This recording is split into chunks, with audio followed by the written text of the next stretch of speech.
So today, to remind you, we are, as opposed to what we have doing, but until now we used to go over the entire section at a time.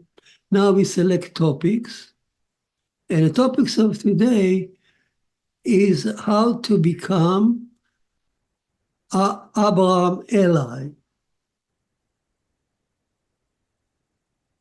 So talking about Abraham ally, and of course it relates to Abraham. And Abraham ally is a concept in the Torah. The Torah describes a few people that are called Abraham ally. Like chapter 14, 13, it says, Aner, Eshkol, and Mamre, three names. They lived in near Shechem, and they were allies of Abraham, which means they accepted the seventh commandment of Noah, and they went with him even to war when he fought against the four kings of the north. So ally means share the same fate and the same faith. Now the question is, what does it take to become an ally of Abraham? So first of all, we need to recall what Abraham stands for. In order to become an ally of Abraham, you need to identify what he is standing for. So let's recall that all the stories about Abraham evolve or revolve around one topic, which is theft. Noah commandment number 4.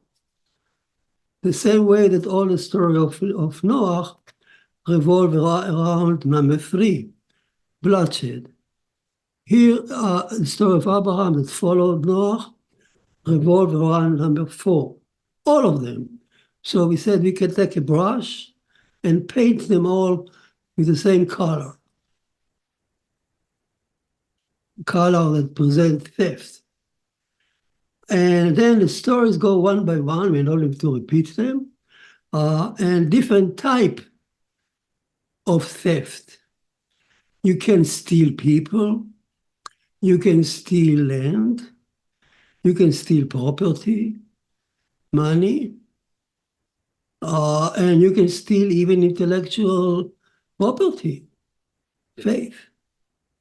So today we'll focus on the last one, how to steal intellectual property, faith from Abraham. So Abraham fought against all this type of stealing, one by one, as you go by the stories. Now, what does it mean and to become an ally? By the way, Abraham, and we said that Abraham fought against theft, let's recall what he did. He went all the way to call God by the new name, owner of the heaven and the earth, literally the one who bought, the one who buys, one who purchased the heaven and earth. Now you scratch your head, what do you mean? How can God purchase the heaven and the earth? From whom can he purchase it? That's a strange idea. The answer is no.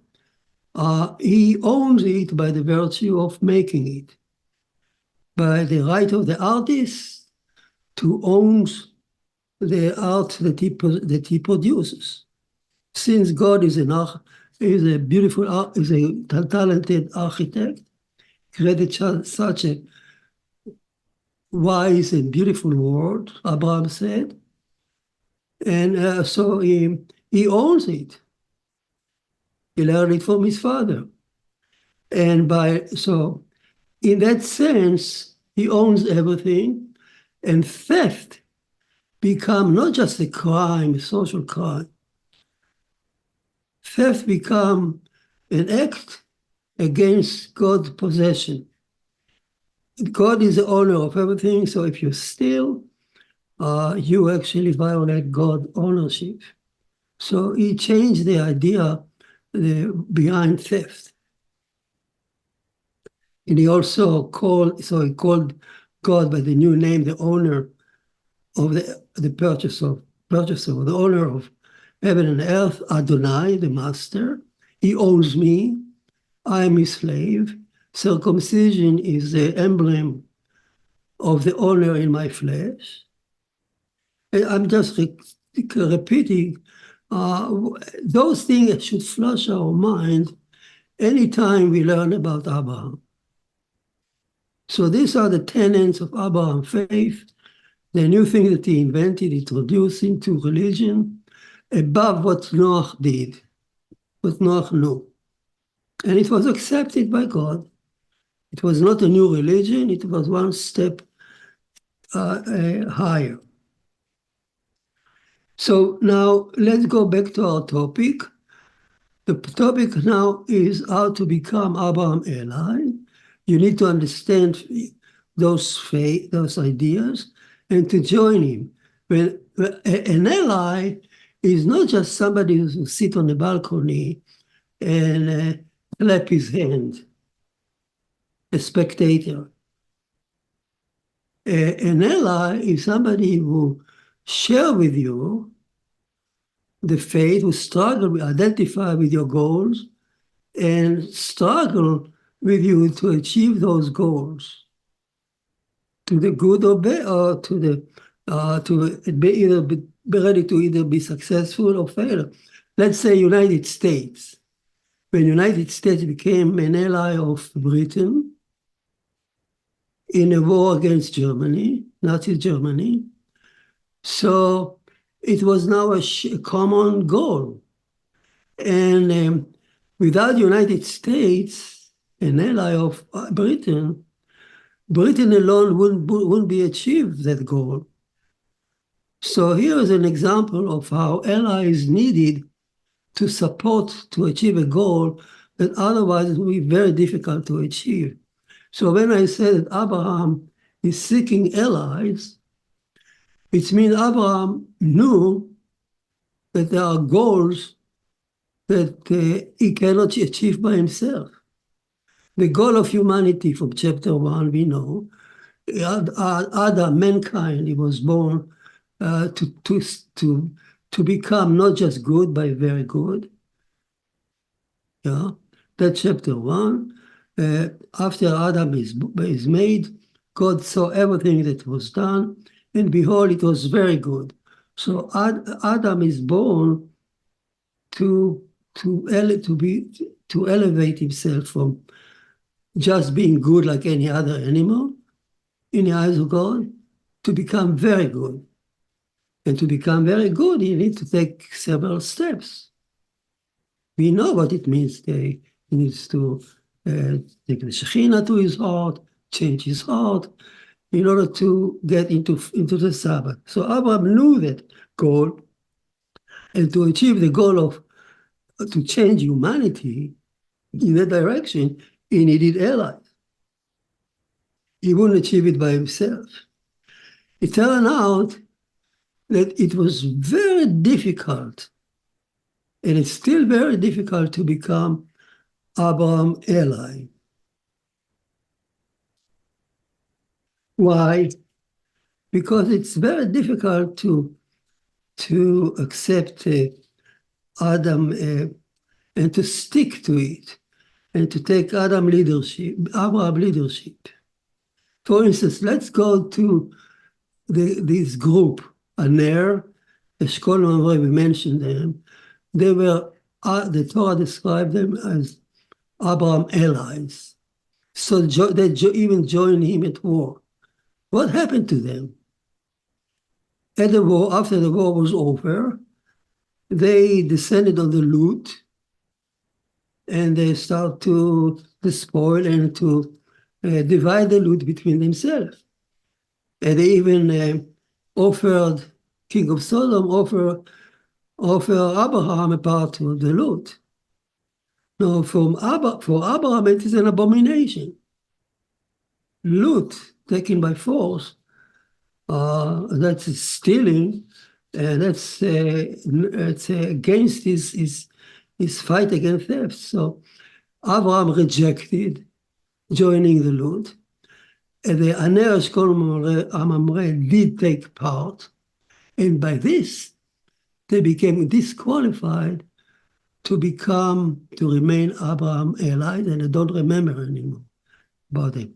Even Eliezer, his faithful servant who came from Syria along with Abraham, with converts, he came with a group of converts, and they were faithful to Abraham.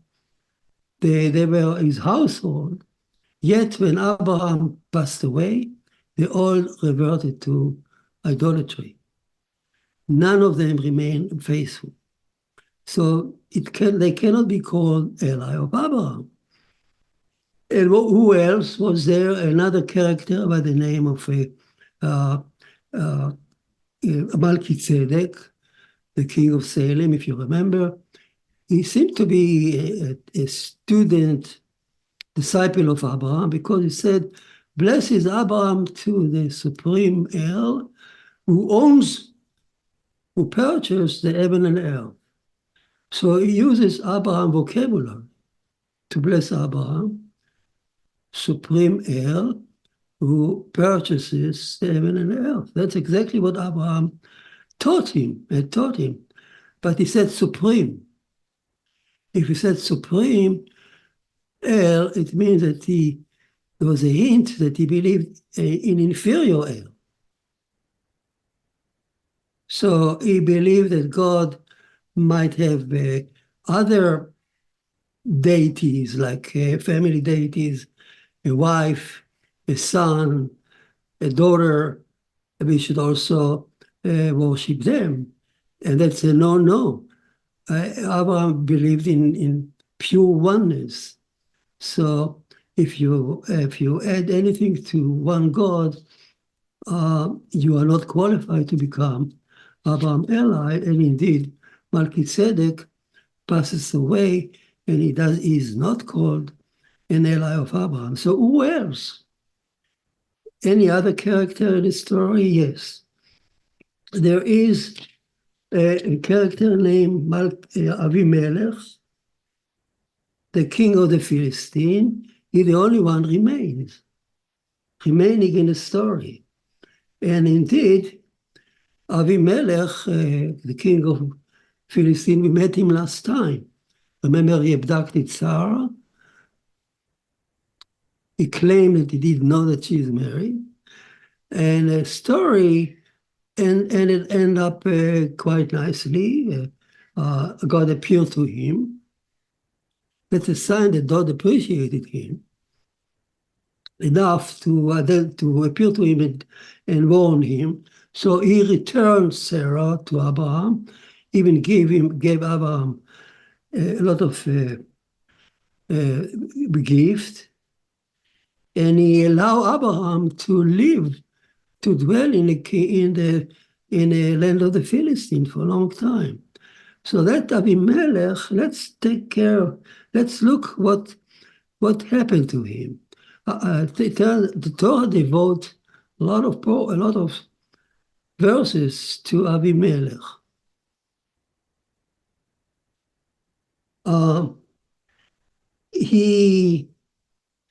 After the story of Sarah, there is a pause. I'm talking about the flow of the stories. So the Torah now, on purpose, stopped the story about Avimelech. The Torah now tells us about the birth of Ishmael and Isaac. Very important.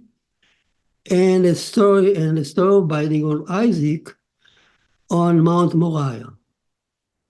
The story of binding of Isaac. So are those stories and Agar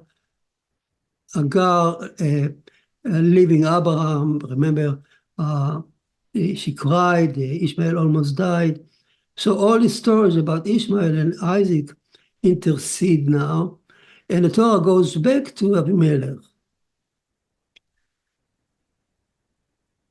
And let's see, so Torah really pay attention a lot to this Abimelech.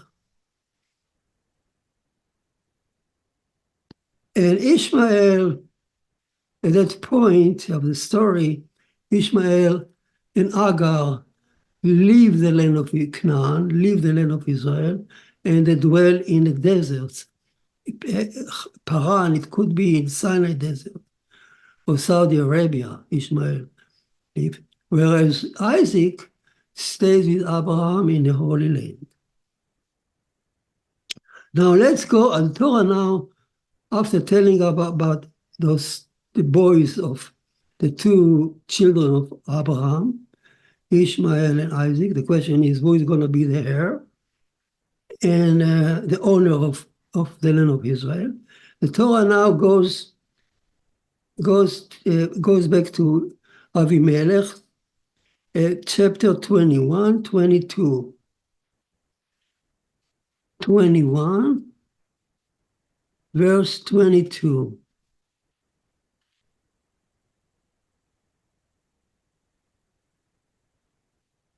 Let's say, no, it cannot be. No, I think there was a mistake here. The Torah goes.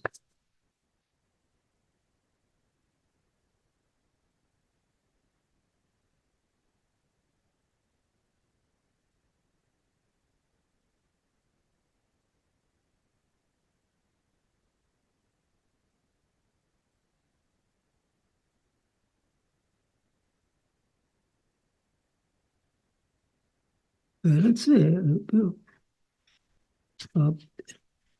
Where are they? Yeah, I'm seeking where the second section of Avimelech.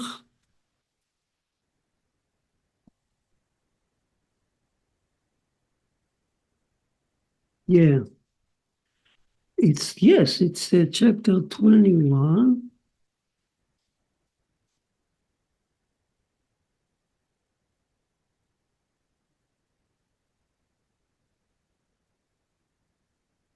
Verse 22. Sandy, would you read that section? A few verses. Just chapter 21. Grab my Chumash. Or Nancy, do you have yours handy? Somebody.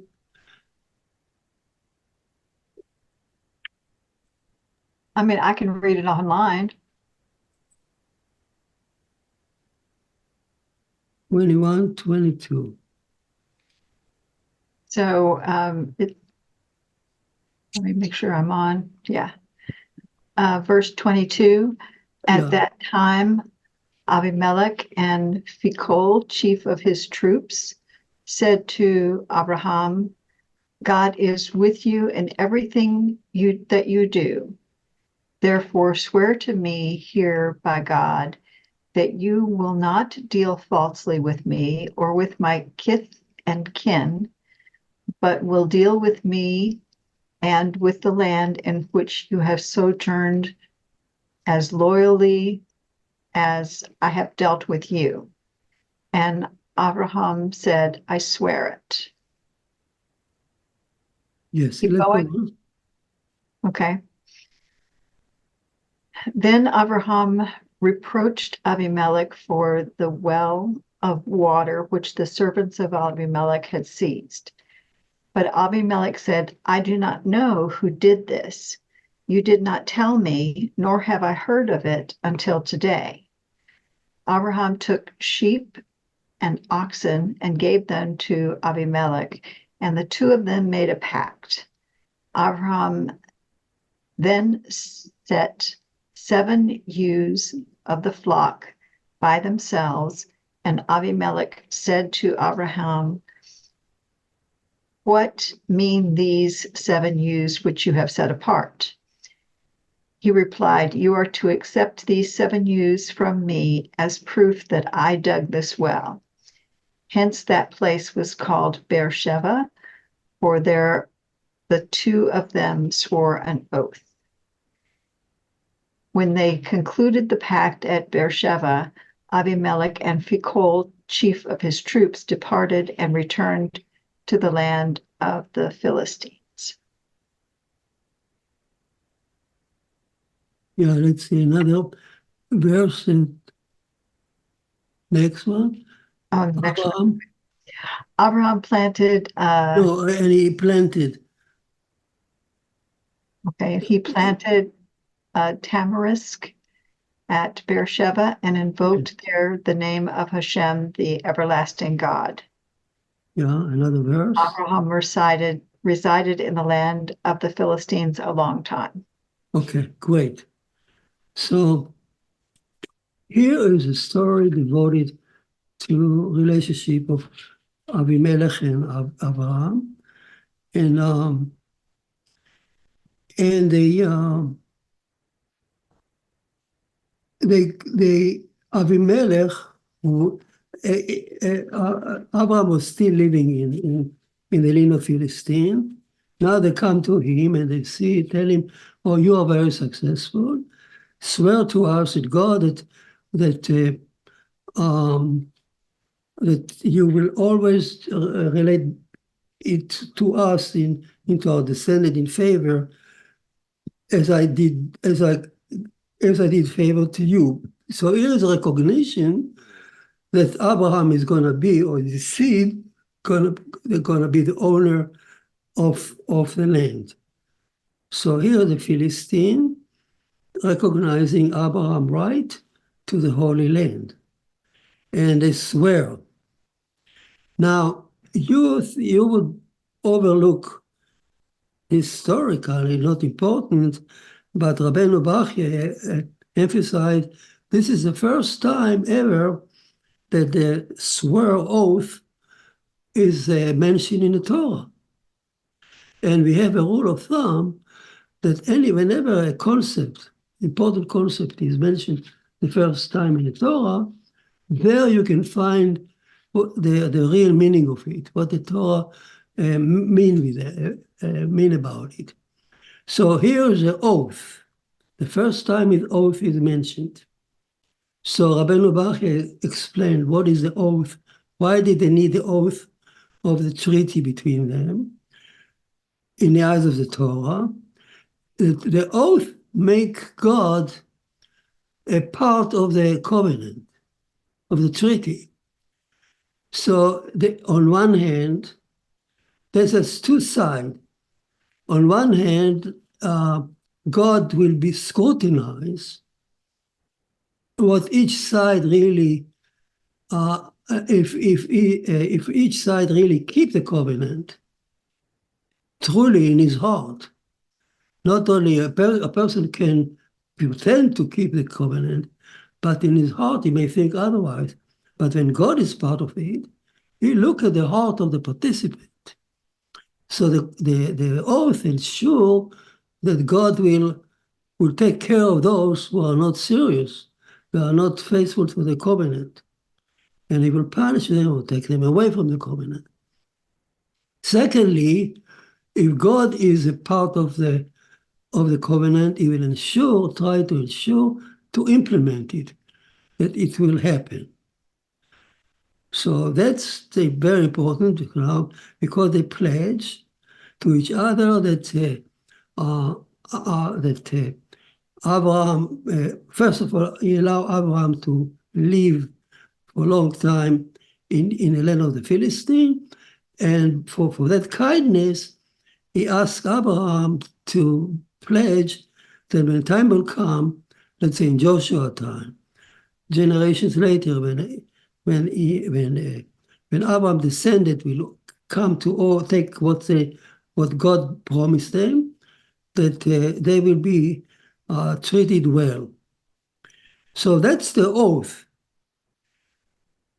Turn out, the Midrash says that since God is part of it, God scrutinized the 2 sides, turned out that on the surface, it looked like Abimelech is now ally of Abraham. But when God looked at the heart of Abimelech, it looked like Abimelech was really didn't join Abraham because he believed in his faith, but for secondary gain. And that doesn't call him right now to become Abraham's ally. Now, Abraham at that point indeed rebuked Abimelech about a certain well that the servant of Abimelech has stolen from him. If you remember, Abraham is against theft, and such a story happened with Lot, earlier Lot, his nephew.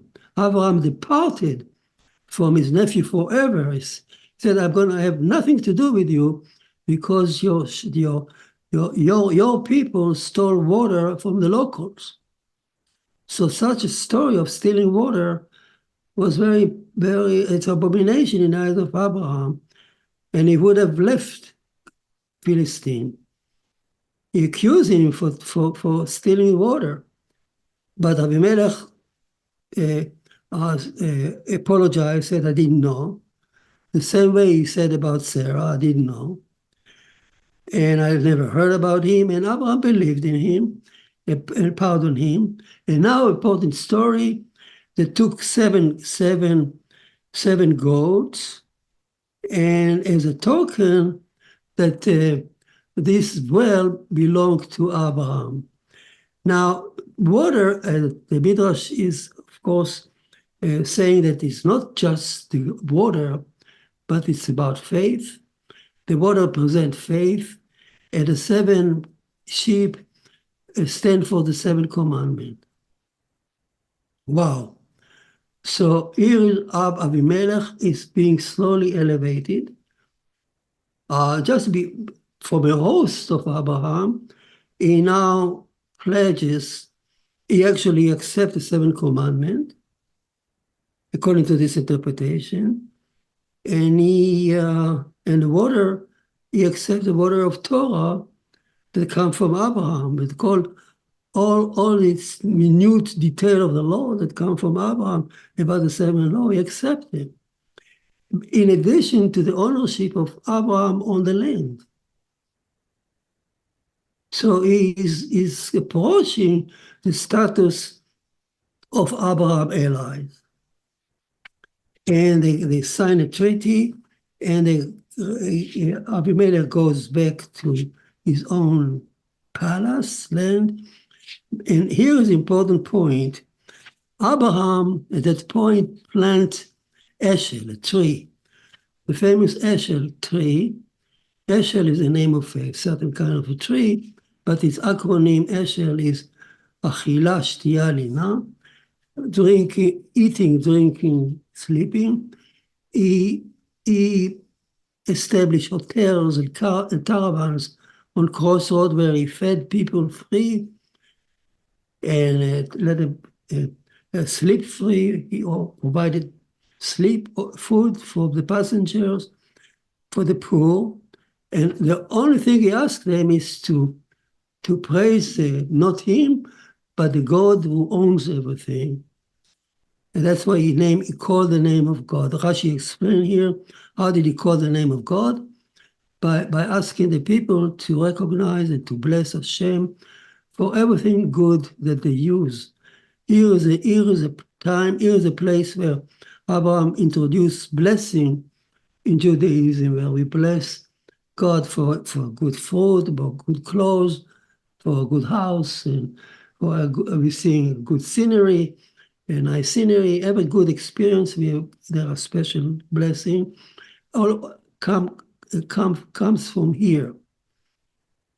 Now, it's important to see that the Torah is very particular.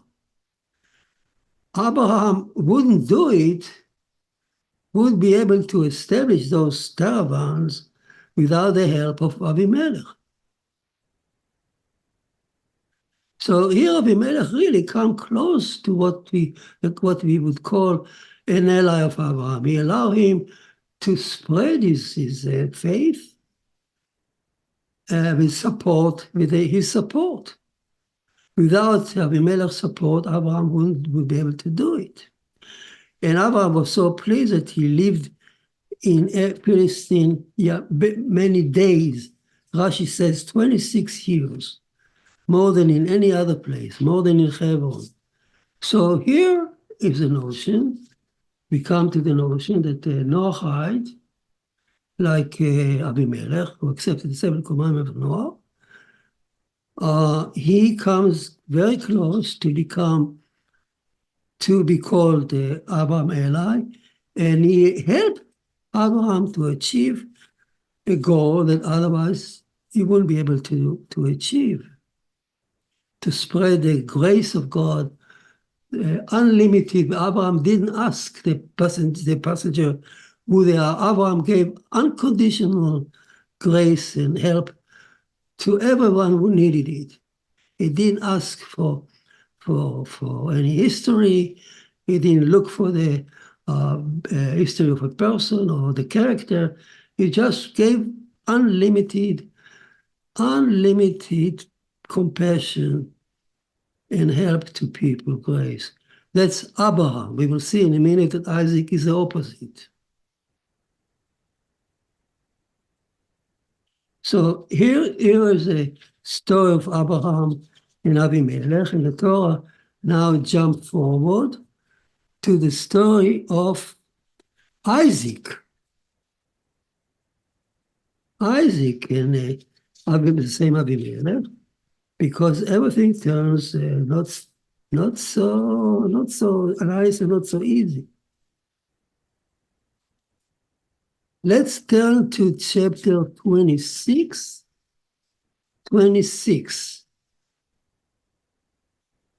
And let's read verse 1. And we'll see what happened now to Isaac and Avimelech. Does Avimelech continue to ascend to also meet Isaac requirement, faith or not? Support Isaac or not? 26. You want me to read that one? Yeah, let's read it. Okay.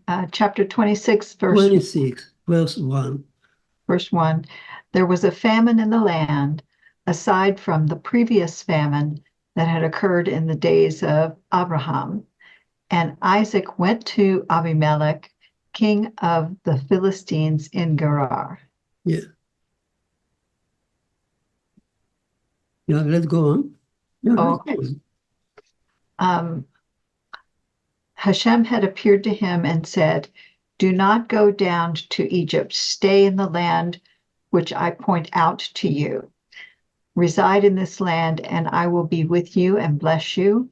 I will assign all these lands to you and to your heirs, fulfilling the oath that I swore to your father Abraham. I will make your heirs as numerous as the stars of heaven, and assign to your heirs all these lands, so that all the nations of the earth shall bless themselves by your heirs.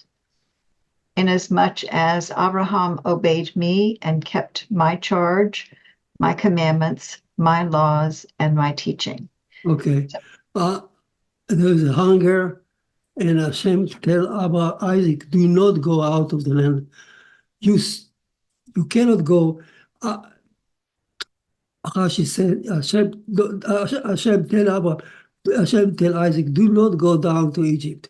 You are not allowed. Why not? Because Isaac was considered a sacred body, a sacred man. He was on the altar of Mount Moriah.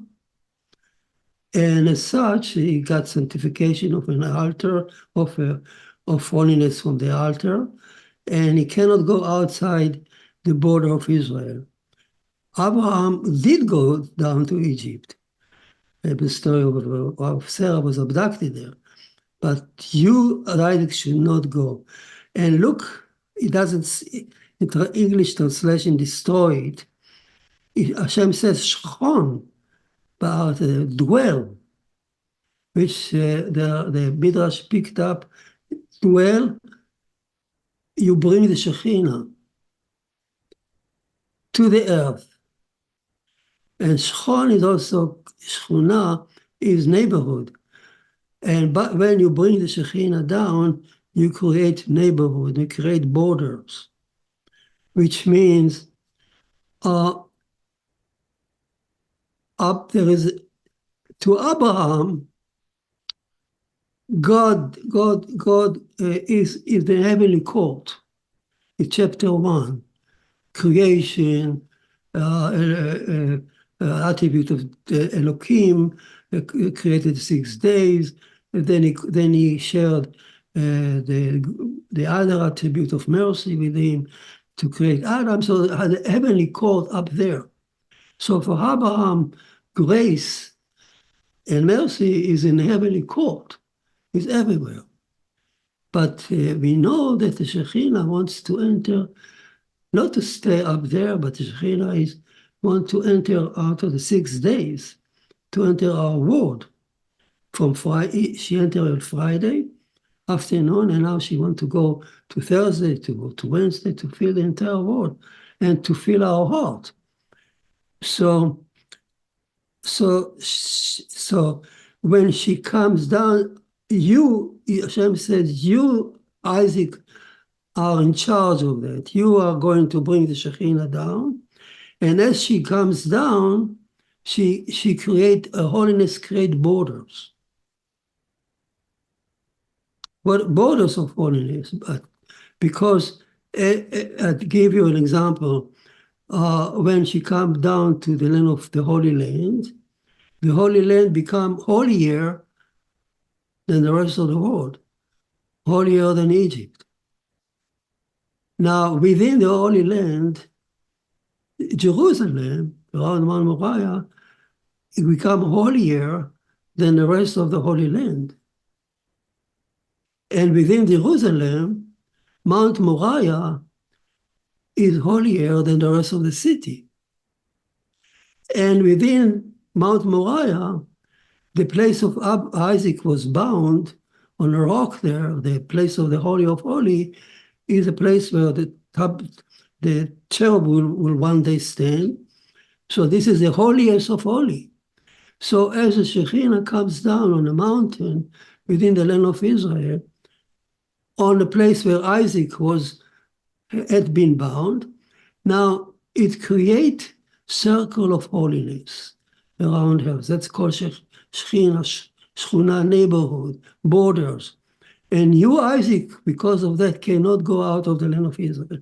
So as opposed to, here is a new step in Judaism, in Torah, compared to Abraham. Again, for the Abraham, the whole world had the same holiness, almost. Because it is all under the heavenly court up there. But to Isaac, it's different. For Isaac, it become a restricted holiness, because the Shekhinah is not anymore just in the heaven. It enter the Holy Land only to dwell on Mount Moriah and create circle of holiness, Shekhinah. That's what Isaac is all about. And the grace that for Abraham, and the same goes for the grace. For Abraham, grace was unlimited, unconditional. For Isaac, the grace is more restricted. The same way that she came down on mountain and become restricted on the mountain, in the same way the grace is becoming restricted by the law, by the tithe. If you have a temple there, you bring 1/10 of your tithe. We'll see in a minute how it works. So this is a new step of the new water of the well that Isaac is going to dig in the land of Philistine. The question is how Abimelech will deal with it.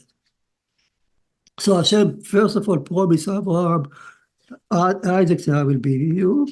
And he mentioned that Abraham heard my voice, my mishmartim, my command and my decrees, and many categories, voices, safeguards, commandment, decrees, and Torah.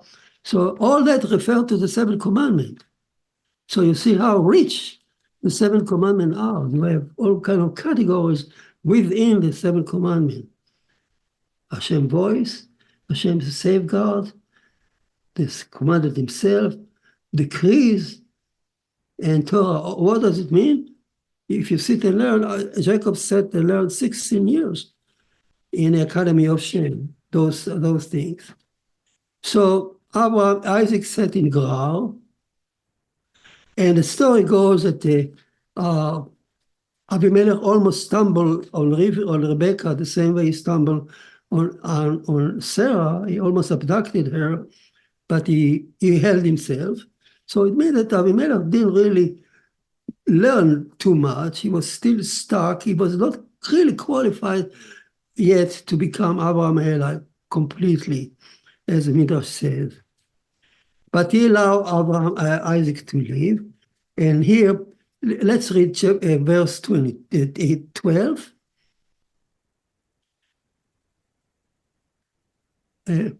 Would you read it? Okay. Let's see, 12. Okay. By Israel. Isaac sowed in that land and reaped 100-fold the same year. So, Hashem, go on. And he grew. Hashem blessed him, and the man grew richer and richer until he was very wealthy. Let's go on. He acquired flocks and herds and a large household, so that the Philistines envied him. Okay, so here, Hashem gave unbelievable wealth to Isaac just in 1 or 2 years. He became extremely wealthy as a sign to Abraham, to Abimelech, if go and support, if you want, go and join Isaac, and you will help you. You will be like him, and you can join him to become his ally. It will pay you. God is allow him even he has secondary gain. Let's join him. But the result was they became envy of him. They actually became envy. They hated Isaac. They wanted to chase him away. A typical story for the Jewish people. Everywhere they go in exile, they become extremely successful economically. And instead of the locals, like in Germany, so many Nobel Prizes Jews produced for Germany. So instead of appreciating and applauding and joining and applauding for Judaism, result is the Holocaust. So they became a lot of jealousy. Not only that, verse 15, what happened? All the wells, could you read it? 15? And the Philistines stopped up all the wells which his father's servants had dug in the days of his father Abraham, filling them with earth. And another verse. And Abimelech said to Isaac, "Go away from us, for you have become far too big for us." So instead of joining Isaac and Abraham to become allies, he actually goes all the way to stop, to actually to cover the former wells, which means they revert back to idolatry, if you want, spiritually. And they even erase the name of Abraham from there. And he chased Isaac away. We don't want you. We don't want your faith. Wow. Certainly they're not proceeding to become Abraham ally. They're just going the other way backward. And Isaac goes from there, and he dwelled not far from there. Verse 18. So Isaac dug anew the wells which had been dug in the days of his father Abraham, and which the Philistines had stopped up after Abraham's death. And he gave them the same names that his father had given them. So first he tried to restore Abraham's name. Abraham teaching them again the 7 commandments and so on. And what else? Now he tried to introduce his own water. 19. But when Isaac's servants digging in the wadi found there was a well of spring water, the herdsmen of Gerar quarreled with Isaac's herdsmen, saying, this water is ours. He named that well Esek because they contended with him. Yeah, another well, go on. And when they dug another well, they disputed over that one also. So he named it Sitnah. So he now he found water, but the locals say no. They quarrel with him, and he said it was ours. And I called him Esek. Esek is stealing or robbing or quarreling. Okay, and then he dwell another one, And he and also denied his right on it, and they call it hatred. Now this dwells, and there is another dwell in a minute. These two dwell occupy imagination of the Midrash. What they are, first of all, is you can say they are the same water. The water are the same. The Torah is the same as the water of Abraham, but here the first well, they not only deny, they quarrel with him, and they say it's ours, and it's not yours. It remind me. I'll give you an example. When the Jews came to Saudi Arabia in the 7th century, and they taught Torah to the local Arabs in the city of Medina, they taught them Genesis, even the prayer, and then the 7th commandment of Noah. Turned out that came Muhammad and said, it's not. I didn't hear it from you. I heard it from Gabriel, Malach Gabriel. Go away. It's not yours. It's mine. I am the owner. And and the quarrel with the local Jews. Actually, they killed it. And there was another well. And the same thing happened. Hatred. You can now say the same thing is Christianity. The same thing. The elderly of Jerusalem sent Paul to teach the 7th commandment beside Jesus. Paul overlooked the 7th commandment and he just created a new religion and he said it's not, we replaced Judaism. So here are the two wells designating two cases in humanity, in history, that the locals, Isaac the Senate are going to teach the dig water, the water of Abraham, but the local will say it's ours, you go away, we either replace you, we hate you, and two religions will come out of there. The Midrash also said the same token, there are the wells represent two temples. We were destroyed by Gentiles. The first temple was destroyed by the Babylon because of quarrel, just quarrel. They didn't hate the Israel because of religion. They just came and fought with the king of Zedekiah, and they destroyed the first temple. Esek, they just quarreled with him.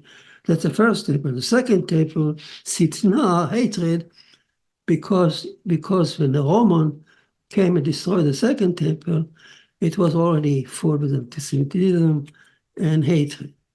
So here is a hint of two two religions will come out from the nations, and after the Jews, after the son of Isaac will try to teach them Torah, and they will claim that the Torah is ours and not yours, stealing intellectual property, if you want. Now come 23, 22. Let's read 22. There is another well. Vayatek misham. Go on 22. Okay, 22. He moved from there and dug yet another well, and they did not quarrel over it. So he called it Rehoboth, saying, Right? Because, now at last Hashem has granted us ample space to increase in the land. Okay, so there's a good end to the story, because now there is a third temple, and the third well. This time, the Gentile, the Philistine didn't destroy it, didn't quarrel, they didn't support it. They only stood by, and they didn't quarrel with him. That was enough for Isaac. Okay, so here's a hint that the third temple will come, not necessarily with the help of the nations. Isaac will do it.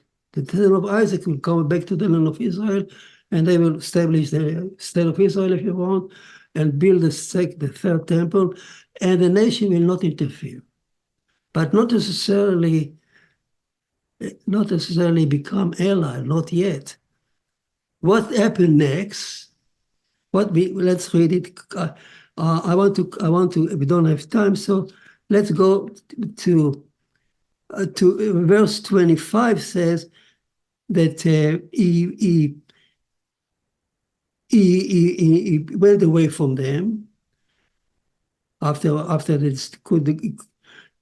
the three wells, and he lived not far away from the stream, and his servant dug another well, but they didn't find water yet. The well without water. Here is a change of heart. Avimelech, and so that's 26. Avimelech and Pichol and all his entourage came all the way to Isaac. Happiness. So Isaac saw them and said, "Why do you come to me? You just hated me when you sent me away to me. I'm living now in the land of Israel, and I have state of Israel, but you hated me. And why do you come to me?" So they said to him, "Oh no, we see that Hashem is helping you. You're here after 2,000 years, you're still here. And we realize that Hashem is with you. Let's restore the covenant. Let's swear again." And now they sit and they ask him the same word. Don't do any, treat us the same goodness as we did to you. And you are blessed to God. And then verse 30, he made them a feast, and they eat and they drank, and they wake up in the morning and they swore to each other like brothers, and they went to him happily, b'shalom, in peace. Now, a change of the heart. Avimelech, seeing the Israel there, let's say, the water of the temple is, Rehovot is still, Rehovot means street. It was an avenue, a beginning, a street to wider word. Here is a new word coming, because as they departed from him, see how beautiful the verse is saying.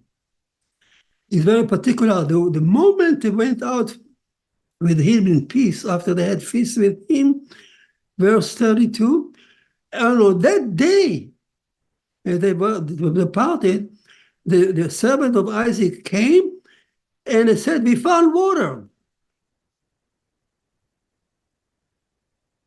So the water of Isaac would not stream there without the support of Avimelech. So here is a hint that the final stage is when the Gentiles, all the nations, come and join Isaac with and accept Isaac and his faith and the holiness of the holiness to Isaac and not to Ishmael, because Ishmael is in the desert somewhere, he's not an owner, and they support him, and that's where a true water finally came, the water of Isaac. The water of Isaac, which means all the Shekhinah, the temple, the neighborhood, the concept of holiness. A temple requires servants who come closer to God. Other people are lay, the covenant, the priest. All that is Isaac. Once the Gentile accepted and they adore and they join Isaac with his feast, the water come out and water and it's supplied to all the world. So the hint there is the final stage where all the nations become Noahide. All the nations believe in the seventh commandment. All the nations believe in one God. Accept everything that Abraham and Isaac stood for. And so all the nations become an allies of Abraham and Isaac. So here is the story. I don't think you will find any other place in the Torah that tells the story in such a blunt, open verses. You see, I didn't use any Kabbalah. I just read the verse with you. And it's very, very straightforward. Any question from us?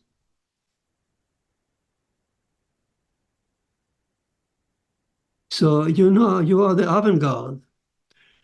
You are the Noahide are the first bird of this futuristic view that all nations finally join Israel and recognize everything we spoke about.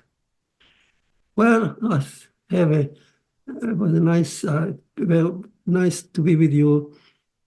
I know the situation in Israel is very dire. We need support from you. We need support from the nations.